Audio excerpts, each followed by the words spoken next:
Hello guys, welcome back to new भिडियोमा स्वागत छ र मेरो फुड ब्लगमा स्वागत छ। हजुरहरूले लाइक एन्ड सपोर्ट गर्दै गर्नु होला। बिहान कहिले 10 बजिसकेछ र आज मैले यहाँ नयाँ फुड ट्राई गर्दैछु बनाउनको लागि। हेर्न सक्नुहुन्छ मैले यहाँ यति धोएर राखिसकेको छु। यो ग्यास गर्नुलाई के चिज हो? यो हाम्रो नेपालमा नि पाइने चिज हो। नेपालमा प्रशस्त रूपमा पाइन्छ। सारा साउनतिर हाम्रो बारी खेतबारीतिर प्रशस्त रूपमा पाइन्छ। यो के चिज होइन, यसको बनाउने धेरै मैले आज गइरहेको छु। हेर्न सक्नुहुन्छ मैले यहाँ अगाडि पछाडि काटेर ढक्क राखेको छु। यसको भेट्न अरू काटेर सक्नुहुन्छ। भेट्न यसकै त्यो अगाडि काटेर छिन्न पर्दैन ल। राखेर चाहिँ म आज यस्तो बनाउन गइरहेको छु। बारी चाहिँ यहाँ धुँदैछ। धोएर टक्क यहाँ राखेपछि यसलाई फेरि यस्तो फ्राई गर्ने, टक्क लाएर लाइक एन्ड सपोर्ट गर्दै गर्नु होला।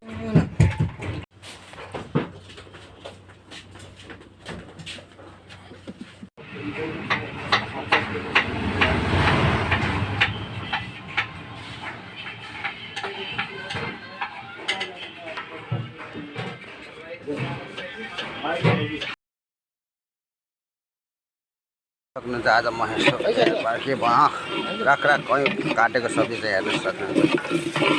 हाल्दैछु सबै छ भयो नम्बरी।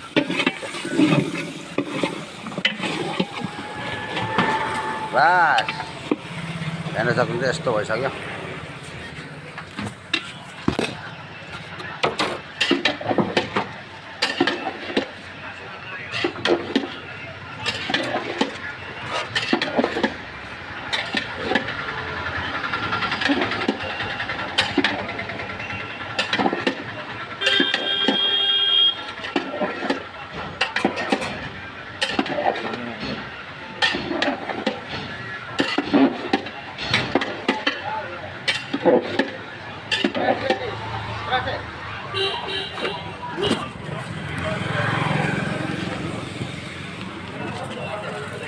गर्मी बहुत छ भाइ साथीहरू।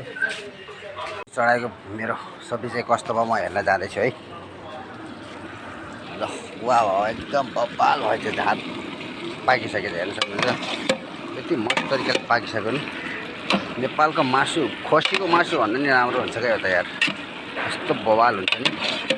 खाएपछि पुरा शरीरमा एनर्जी धेरै आउँछ क्या यो खाएपछि साथीहरू। के भन्नुहुन्छ तपाईँहरूले सब्जीहरू खाना कस्तो लाग्छ हजुरहरूलाई? मलाई त धेरै राम्रो लाग्छ। ढाक्दैछु सब 10 मिनट पकायो भने साथीहरू यो एकदम राम्रो तरिकाले पाक्छ। र यहाँ चाहिँ म प्याज काट्दैछु। गर्मी धेरै छ साथीहरू आज पर्ने भन्दामा चाहिँ गर्मी धेरै छ। म यहाँ प्याज काट्न लाग्यो, त्यसबाट यहाँ स्ट्यान्डमा लाएर यसो गर्नु पर्ला भनेर यहाँ मैले बनाउँदैछु। भिडियो रेकर्डिङ गर्न बडा अफर छ यार।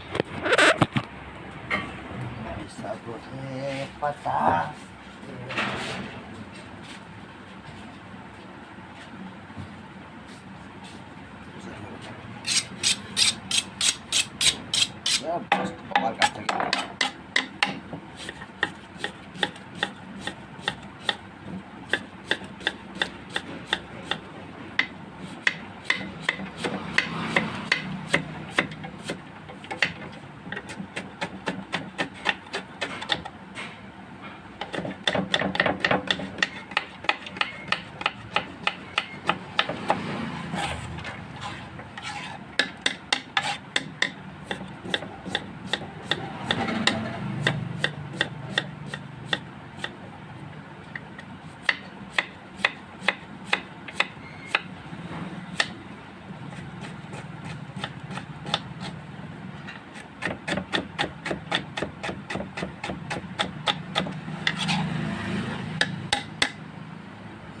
कि यस्तो बवाल तरिकाले काट्नुपर्छ कि।